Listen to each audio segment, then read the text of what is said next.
সেন্টকমের conference রুমে আলো জ্বলছে। সামরিক কর্মকর্তারা চুপ। ক্যামেরার সামনে দাঁড়িয়ে এক মুখপাত্র।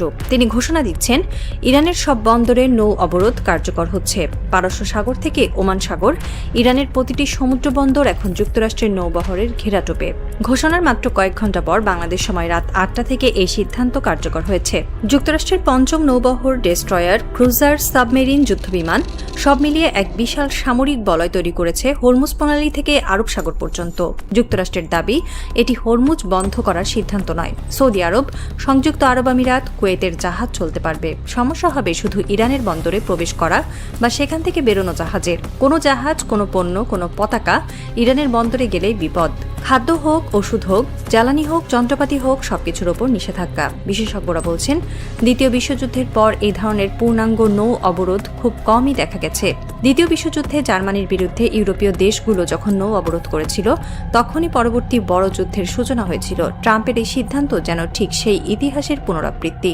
কূটনীতিক বার্তা আর যুদ্ধক্ষেত্রের বাস্তবতা কখনো এক হয় না। পাকিস্তানের বৈঠক ব্যর্থ হওয়ার পর ইরান ও যুক্তরাষ্ট্রের প্রতিনিধিরা বলেছিলেন, আলোচনা ভালো হয়েছে, চুক্তি স্বাক্ষরের কাছাকাছি ছিলাম। তখন বিশেষজ্ঞরা বলেছিল, ট্রাম্পের নীরবতা বড় ঝড়ের আশঙ্কা বাড়াচ্ছে। আর সেই আশঙ্কাই সত্যি হলো। নৌ অবরোধ মানে শুধু ঘোষণা নয়, এর পেছনে আছে কঠোর সামরিক প্রক্রিয়া। প্রথম ধাপ, যুক্তরাষ্ট্রের যুদ্ধজাহাজ ও বিমানগুলো রাডার ও ড্রোনের মাধ্যমে পুরো এলাকা ট্র্যাক করবে। কোনো জাহাজ ইরানের বন্দরের দিকে এগোলে তাকে প্রথমে রেডিও সংকেত দেওয়া হবে, পথ বদলাও, ফিরে যাও। দ্বিতীয় ধাপ, সংকেত উপেক্ষা করলে সতর্কতামূলক গুলি করা হবে, জাহাজের সামনের দিকে, পাশের দিকে, প্রাণহানি এড়াতে কিন্তু স্পষ্ট বার্তা দেওয়ার জন্য। তৃতীয় ধাপ, তাতেও থামলে সরাসরি মিসাইল হামলা, জাহাজ ডুবিয়ে দেওয়া হবে। পণ্য থাকুক বা মানুষ, সেটা বিবেচ্য নয়। এই ৩ ধাপের প্রতিটি মানেই যুদ্ধের দিকে পা বাড়ানো। কারণ জাহাজ থামানোর মানে সেখানকার নাবিকদের আটক করা, পণ্য বাজেয়াপ্ত করা, যা সরাসরি যুদ্ধের কারণ। এখন প্রশ্ন হলো, এই জাহাজগুলো কার? ইরানের নিজের জাহাজ, নাকি চীনের, নাকি রাশিয়ার? চীন ইরানের প্রধান তেল ক্রেতা। প্রতিদিন প্রায় ২০ লাখ ব্যারেল তেল ইরান চীনে রপ্তানি করে। চীনা জাহাজগুলো ইরানি বন্দর থেকে তেল ভরে নিয়ে যায়। যুক্তরাষ্ট্রের নৌ অবরোধ মানে চীনা জাহাজগুলোকেও থামাতে হবে। আর চীন সেটা সহ্য করবে? রাশিয়ার জাহাজ, তারা ইরানে খাদ্যশস্য, অস্ত্রের যন্ত্রাংশ পাঠায়, রাশিয়া সেটা থামাতে দেবে? একজন আন্তর্জাতিক সামরিক বিশেষজ্ঞ বলেছেন, ট্রাম্প যে আগুন জ্বালাচ্ছেন তা হয়তো তিনি নেভাতে পারবেন না। কারণ এই আগুন ইরান যুক্তরাষ্ট্রের দ্বন্দ্ব ছাড়িয়ে চীন ও রাশিয়াকেও পোড়াবে। ইরানের প্রায় ৯০% আমদানি হয় সমুদ্রপথে। হরমুজ প্রণালী ও আরব সাগরের এই বন্দরগুলো দিয়ে প্রতি বছর ইরান প্রায় ২৫ মিলিয়ন টন অত্যাবশ্যকীয় পণ্য আমদানি করে। গম, ভুট্টা, বার্লি, সয়াবিন, চিনি, উদ্ভিজ তেল, সার, ওষুধ, যন্ত্রপাতি, ইলেকট্রনিক্স, গাড়ির যন্ত্রাংশ সবকিছুই আসে জাহাজে করে। ব্রাজিল থেকে খাদ্যশস্য, চীন থেকে যন্ত্রপাতি, তুরস্ক ও পাকিস্তান থেকেও সীমিত পরিমাণে পণ্য আসে কাস্পিয়ান সাগর পথে, কিন্তু তা মোটের তুলনায় নগণ্য। ট্রাম্পের নৌ অবরোধ মানে ইরানের এই ৯০% আমদানি বন্ধ। খাদ্য সংকট তৈরি হবে, ওষুধ সংকট হবে, জ্বালানি সংকট হবে, শিল্পের কাঁচামাল বন্ধ হয়ে যাবে। ইরানের ৯ কোটি মানুষের দৈনন্দিন জীবন থমকে যাবে। সামরিক বিশ্লেষকরা বলছেন, ইরানকে বাধ্য করা হচ্ছে যুদ্ধের পথে। কারণ খাদ্য সংকটের মুখে কোনো দেশ চুপ করে বসে থাকবে না। ইরানকে যুদ্ধবিরতি ভাঙতে হবে, যুক্তরাষ্ট্রের যুদ্ধজাহাজে হামলা করতে হবে, নৌ অবরোধ ভাঙতে হবে। সেটা না করলে দেশ ক্ষুধার জ্বালায় পুড়বে।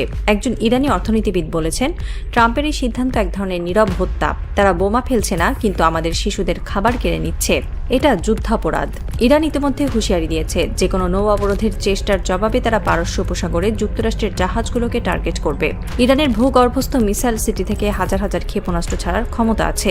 যুক্তরাষ্ট্রের যুদ্ধজাহাজগুলো যদি ইরানের উপকূল থেকে ২০০ কিলোমিটারের মধ্যে আসে, তাহলে তারা সহজ টার্গেট। এই হিসাবে ট্রাম্পের নৌ অবরোধ কতদিন টিকবে? যুক্তরাষ্ট্রের যুদ্ধজাহাজগুলোকে ২৪ ঘন্টা সতর্ক থাকতে হবে, ক্রমাগত ক্ষেপণাস্ত্র হুমকির মুখে থাকতে হবে। আর ইরান যতদিন অপেক্ষা করবে, ততদিন তাদের অর্থনীতি মরে যাবে। তাই ইরানকে দ্রুত যুদ্ধ শুরু করতে হবে। এটাই যুক্তরাষ্ট্রের পরোক্ষ চাওয়া। ইরান যেন আগে হামলা করে, তাহলে যুদ্ধ শুরু করার অপরাধ ইরানের ঘাড়ে পড়বে। নৌ অবরোধের এই পরিকল্পনায় সবচেয়ে বড় ধাক্কা এসেছে যুক্তরাষ্ট্রের সবচেয়ে কাছের মিত্র যুক্তরাজ্যের কাছ থেকে। যুক্তরাজ্য পরিষ্কার ঘোষণা দিয়েছে, ইরানের নৌ অবরোধের কোনো পরিকল্পনায় তারা অংশগ্রহণ করবে না। যুক্তরাজ্যের প্রতিরক্ষা মন্ত্রণালয় এক বিবৃতিতে জানিয়েছে, আমরা মধ্যপ্রাচ্যে উত্তেজনা বৃদ্ধির পক্ষে নই। যুক্তরাষ্ট্রের এই সিদ্ধান্ত আমাদের সমর্থন নেই। যুক্তরাজ্য সরে যাওয়ার অর্থ ট্রাম্পকে একাই এই নৌ অবরোধ বাস্তবায়ন করতে হবে। পঞ্চম নৌবহর আছে, ডেস্ট্রয়ার আছে, বিমান আছে, কিন্তু একা বনাম ইরান, চীন, রাশিয়া, এই সমীকরণ ট্রাম্পের জন্য কতটা টেকসই? একজন নৌবাহিনীর অবসরপ্রাপ্ত অ্যাডমিরাল বলেছেন, নৌ অবরোধ বজায় রাখতে হলে কয়েক ডজন যুদ্ধজাহাজ লাগবে, সাপ্লাই লাইন লাগবে, লজিস্টিক্স সাপোর্ট লাগবে। যুক্তরাজ্য ছাড়া ট্রাম্পকে নিজেরই সব সামলাতে হবে। আর ইরানের হাজার হাজার ক্ষেপণাস্ত্রের সামনে সেই জাহাজগুলো কতদিন টিকে থাকবে সেটা বড় প্রশ্ন। এই নৌ অবরোধের মাঝেই ট্রাম্প ফক্স নিউজকে দেওয়া এক সাক্ষাৎকারে দাবি করেছেন, তিনি চাইলে একদিনের মধ্যেই ইরানকে ঘুরিয়ে দিতে পারেন।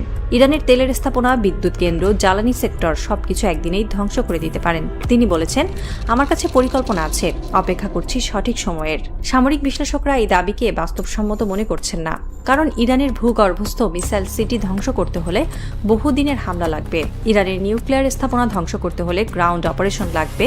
একদিনে কিছু করার নেই। তবে ট্রাম্পের এই বক্তব্য প্রমাণ করে তিনি ইরানের ওপর চাপ বাড়াতে চান। নৌ অবরোধের মাধ্যমে চাপ তৈরি করে হয় ইরানকে নত করতে চান, নয়তো যুদ্ধ শুরু করতে বাধ্য করতে চান। কিন্তু ইরান নত হওয়ার পাত্র নয়। ইরানের সর্বোচ্চ নেতা মুস্তফা খামেনি বলেছেন, ট্রাম্প যদি মনে করেন নৌ অবরোধ দিয়ে আমাদের নত করবে, তাহলে তিনি ইরানের ইতিহাস জানে না। কারবালার ময়দানে আমরা পানির বিনিময়ে মাথা নত করিনি, আজ খাবারের বিনিময়েও করব না।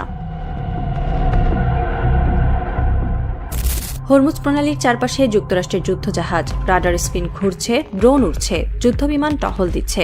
ইরানের উপকূলে মিসাইল লঞ্চার সক্রিয়, নৌবাহিনীর স্পিড বোট প্রস্তুত। চীনের জাহাজগুলো বন্দরে আটকে আছে, রাশিয়ার জাহাজ ফিরে গেছে। ইরানের বাজারগুলোতে আতঙ্ক, মানুষ খাদ্য মজুত করছে, দোকানে লাইন পড়ে গেছে। যুক্তরাষ্ট্রের নৌ অবরোধ কার্যকর হয়েছে, কিন্তু এখন পর্যন্ত কোনো সংঘর্ষ হয়নি, কারণ সবাই অপেক্ষায় আছে কে আগে গুলি করবে। ইরান কি আক্রমণ করবে, নাকি যুক্তরাষ্ট্র আরও চাপ বাড়াবে, নাকি পাকিস্তান আবার মধ্যস্থতা করবে? ইউরোপের 21 দিনের ডেডলাইন টিকটিক করছে, জেট ফুয়েল শেষ, ইউরোপের বিমানবন্দর বন্ধের পথে। ট্রাম্পের একদিনের যুদ্ধ সেটা কি সত্যি হতে চলেছে, নাকি সবই ব্লাফ? ইরান জানিয়েছে তাদের ট্রিগারে আঙুল, যে কোনো মুহূর্তে যুদ্ধ শুরু হতে পারে। যুক্তরাষ্ট্র জানিয়েছে তারা ইরানের বন্দরে কোনো জাহাজ ঢুকতে দেবে না। এই দুই বক্তব্যের ফাঁকে আছে লাখ লাখ মানুষের জীবন, আছে ইরানের 9 কোটি মানুষের খাবার, আছে পুরো বিশ্বের জ্বালানি নিরাপত্তা। মুজতবা খামেনি আজ রাতে জানালার পাশে দাঁড়িয়ে তিনি হরমুজের দিকে তাকিয়ে আছেন। তিনি জানেন এই অবরোধ মানে যুদ্ধ। তিনি জানেন ইরান হয় জিতবে নয় মরবে, কিন্তু মাথা নত করবে না, কখনো না। ট্রাম্প কি জানেন? তিনি কি জানেন ইরানের মাটি ফেলে দেওয়া জামার মতো, যেখানে আছে ইমাম হোসেনের স্মৃতি, আছে কারবালার শিক্ষা, আছে প্রতিরোধের জেদ? পৃথিবীর সবচেয়ে শক্ত জিনিস পাথর নয়, পৃথিবীর সবচেয়ে শক্ত জিনিস ইরানের প্রতিরোধের জিদ। আর সেই জিদের সামনে নৌ অবরোধ কতদিন টিকে থাকবে? অপেক্ষার প্রহর শেষ, হয় যুদ্ধ নয় আত্মসমর্পণ। ইরান আত্মসমর্পণ করবে না। তাহলে ঘড়ির কাঁটা টিকটিক করছে, ট্রাম্প নীরব, মুজতবা সজাগ, ইরান প্রস্তুত, বিশ্ব থমকে আছে। এই থ্রিলারের শেষ অধ্যায় এখন লেখা হচ্ছে, আর সেই লেখায় কালি হবে রক্ত, কাগজ হবে হরমুজের ঢেউ।